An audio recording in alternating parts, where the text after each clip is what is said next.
Sir, పాకిస్తాన్లో అంతర్గత పరిస్థితులు చూస్తే ప్రభుత్వం, ప్రజలెన్నుకున్నటువంటి ప్రభుత్వం, ఇటువైపు వాళ్ళ సైన్యం, ఆర్మీ తీసుకుందాం, రెండు కూడా ఈక్వల్గా పోటాపోటీగా ఉంటాయి. అవసరమైతే ఆర్మీ పైచేయి సాధించి ప్రభుత్వం పైన కూడా ప్రజలెన్నుకున్న ప్రభుత్వం కూడా పైచేయి సాధించేటటువంటి పరిస్థితులు ఉంటాయి. నిజంగా యుద్ధం ఇటు ప్రభుత్వం కోరుకున్నా, అక్కడ పాకిస్తాన్ ఆర్మీ కోరుకున్నా, ఓవరాల్గా పాకిస్తాన్ పరిస్థితి ఏమవుతుంది యుద్ధం తర్వాత? అంటే మీరు అన్న దాంట్లో చిన్న కరెక్షన్ ఏంటంటే సైన్యం ఎప్పుడు పైచేయి, ఎప్పుడు అప్పుడప్పుడు కాదు. కొన్నిసార్లు ఏమో ప్రత్యక్షంగా అధికారంలో ఉంటుంది, కొన్నిసార్లు పరోక్షంగా వేరే వాడిని కూర్చుండబెట్టి ఎలా ఉన్నా వాళ్ళదే పై చేయి, అల్టిమేట్ గా వాళ్ళదే పై చేయి. పాకిస్తాన్ చరిత్ర అంతా అదే. ఇప్పుడు ఇమ్రాన్ ఖాన్ నవాజ్ షరీఫ్ జైల్లో పెట్టి ఇమ్రాన్ ఖాన్ ప్రైమ్ మినిస్టర్ చేసింది సైన్యమే. ఇమ్రాన్ ఖాన్ జైల్లో పెట్టించి నవాజ్ షరీఫ్ సోదరుని ప్రైమ్ మినిస్టర్ చేసింది కూడా సైన్యమే కదా. సో అందువల్ల సైన్యము ఇట్ కాల్ షార్ట్స్. అక్కడ ఇంకో వేరే సెకండ్ ఒపీనియన్ లేదు. సైన్యం పడేది, army doesn't govern, army will always fight. ఆర్మీకి ఉండే స్వభావమే కంబాట్ ఆపరేషన్ కదా. అందులో పాకిస్తాన్ ఆర్మీకి దేశము, గవర్నెన్స్, సంస్కారం ఇవన్నీ ఎందుకుంటాయి? సో అదొక ఫెయిల్డ్ కంట్రీ. సో అందువల్ల ఆటోమేటిక్గా పాకిస్తాన్ ఆర్మీ భారత్తో ఘర్షణ కోరుకుంటుంది. కానీ ఆర్మీ కదా, ఎంత కాదన్నా దాని బలహీనతలు కూడా దానికి తెలుసు కదా. పొలిటికల్ లీడర్షిప్ కంటే తెలిసినా నటించవచ్చు, తెలియకపోవచ్చు, కానీ ఆర్మీ నోస్ వెరీ వెల్ కదా. ఇప్పుడు ఒక ఆర్మీ అన్నప్పుడు దానికున్న శక్తి ఎంత, దానికున్న కామెంట్. అందుకే మీరు గమనించండి, రెండు ఉదాహరణలు చూస్తే పాకిస్తాన్ బలహీనత అర్థమవుతుంది. ఒకటి, ఎప్పుడు కూడా బలం ఉన్నవాడు ఎదురింటి పోరాడతాడు, బలం లేని వాడే వచ్చి వెన్నుపోటు పడుస్తాడు. ఎక్కడైనా మీరు చరిత్ర చూడండి. అందువల్ల బలమున్నవాడు ఎప్పుడూ తీవ్రవాదాన్ని ఎగుమతి చేస్తూ ప్రాక్సీ వార్ నడపడు, డైరెక్ట్ వార్ నడుపుతాడు. ఇప్పుడు మీకు ప్రాక్సీ వార్ నడుపుతున్నాడు అంటేనే బలం లేదని అంగీకరించడం, ప్రచండ యుద్ధాన్ని కోరుకుంటున్నాడు అంటేనే బలం లేదని అంగీకరించడం. ఇక రెండవది, మీకు ఈ ఆర్మీ న్యూక్లియర్ వెపన్స్ గురించి ఎందుకు మాట్లాడుతున్నారు?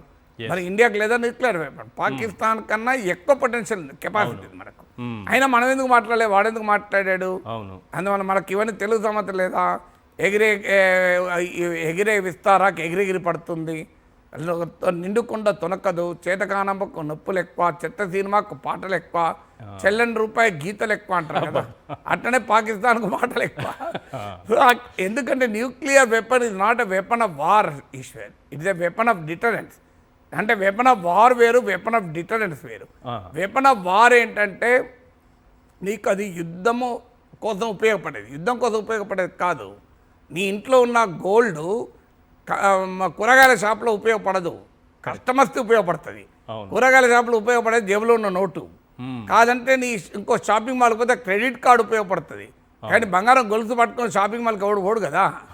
సో ఎందుకంటే అది వెపన్ ఆఫ్, అది that is not a tool of marketing, A tool of marketing కాదు అది. గోల్డ్ ఏంటంటే ఒక అసెట్, ఇన్వెస్ట్మెంట్, ఫ్యూచర్లో రక్షణ. ఇది కూడా అంతే, వెపన్ ఆఫ్ డిటరెన్స్. మీకు సామాన్య భాషలో చెప్పడానికి గోల్డ్ను, క్రెడిట్ కార్డును, గోల్డ్ను జేబులో ఉన్న క్యాష్తో పోలుస్తున్నాను.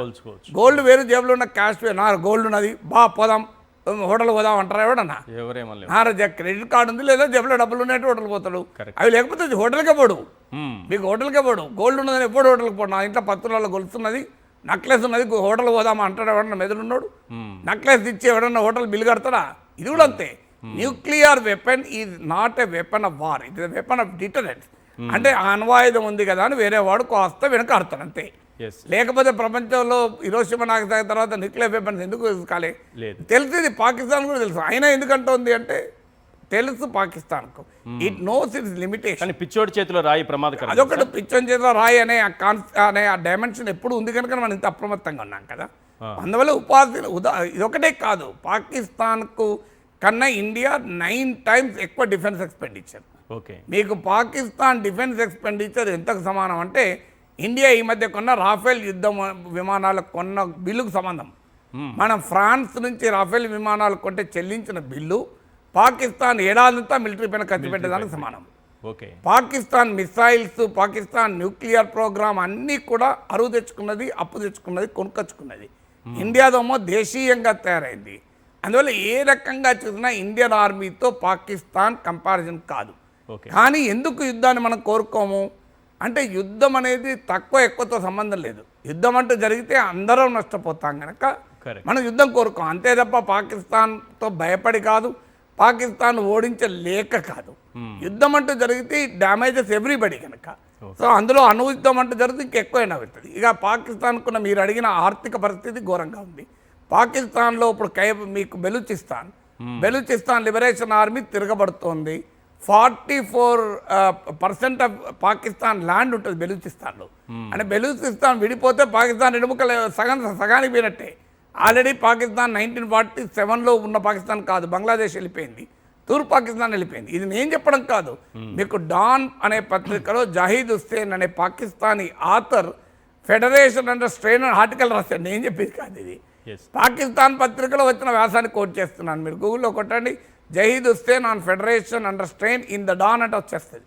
సో అందువల్ల పాకిస్తాన్ పరిస్థితి చాలా ఫ్రెజైల్గా ఉన్నది. అన్నిటికీ మించి ఫ్రెండ్స్ లేరు పాకిస్తాన్కు. ఇప్పుడు మీకు ఆశ్చర్యం వేస్తే తాలిబాన్ కూడా పాకిస్తాన్ సపోర్ట్ చేయడం లేదు. ఇప్పుడు ఈ ఘటన తర్వాత తాలిబాన్ ఇండియాను సపోర్ట్ చేస్తుంది. తాలిబాన్ అంటే వాళ్ళు సృష్టించిన సైన్యమే కదా తాలిబాన్, వాళ్ళు సపోర్ట్ చేయడం లేదు. ఒక్క తుర్కీయే మాత్రమే కాస్త సపోర్ట్ చేస్తున్నట్లుంది. చైనా కొంత మాటలు సపోర్ట్ చేస్తుంది, కానీ ఇప్పుడు చైనా కూడా భారత్ని ఖండించలేదు ఈ ఘటన తర్వాత.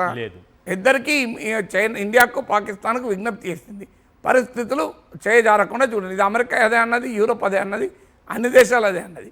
అందువల్ల ఇలా ఆర్గనైజేషన్ ఆఫ్ ఇస్లామిక్ కంట్రీస్లో కూడా పాకిస్తాన్ సపోర్ట్ లేదు. యునైటెడ్ నేషన్స్ సెక్యూరిటీ కౌన్సిల్లో పాకిస్తాన్ నాన్ పర్మనెంట్ మెంబర్.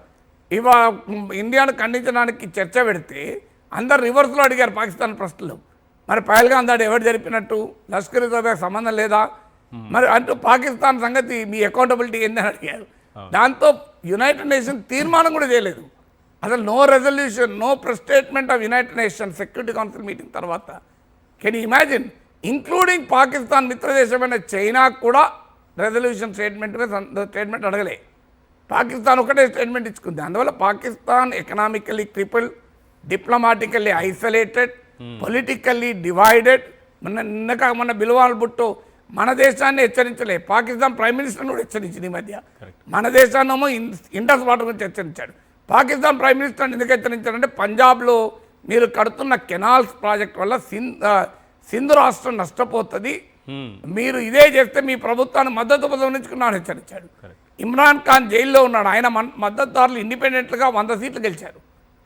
అసలు ఆర్మీ అసీం మునీర్ మీటింగ్ పెడితే కో కమాండర్స్ అంతా ప్రశ్నించండి, నీ పర్సనల్ ఎజెండాతోని దేశాన్ని ఎందుకు ప్రమాదంలో తెచ్చిపెడతామని చెప్పి మాట్లాడారు. అందువల్ల ఆల్రౌండ్ క్రైసిస్ పాకిస్తాన్ ఎదుర్కొంటుంది. అయినా కూడా the ability to cause damage ఎంతో కొంత ఉంటుంది, ఏ దేశమైనా ఏ సైన్యమైనా. ఆ డ్యామేజ్ కూడా ఎందుకు అని భారతదేశం భావిస్తుంది. నిన్న అంటే మన అర్ధరాత్రి జరిగింది, 1:05 నుంచి 1:30 వరకు జరిగింది మాత్రమే ఆపరేషన్ సింధూర్. ఇక్కడికే అయిపోయిందా, ఇంకా ఉందా? ఇది ఊహాజనితమే కావచ్చు. వాట్ నెక్స్ట్ అనే దానికి ఏమన్నా సమాధానం లభిస్తుంది సార్? ఇది అంటే ఇప్పుడు ఈ ఒక్క చర్యతో ఎప్పుడు తీవ్రవాదం అంతం కాదు. ఇప్పుడు సర్జికల్ స్ట్రైక్ తర్వాత పుల్వామా జరిగింది, పుల్వామా పార్లమెంట్ అటాక్ తర్వాత యూరి అటాక్ జరిగింది. పోనీ సర్జికల్ స్ట్రైక్ తర్వాత మీకు పుల్వామా జరిగింది, బాలాకోట్ అటాక్స్ తర్వాత కూడా పహల్గాం జరిగింది కదా. సో అందువల్ల ఈ ఎఫర్ట్ కంటిన్యూస్గా కొనసాగాలి.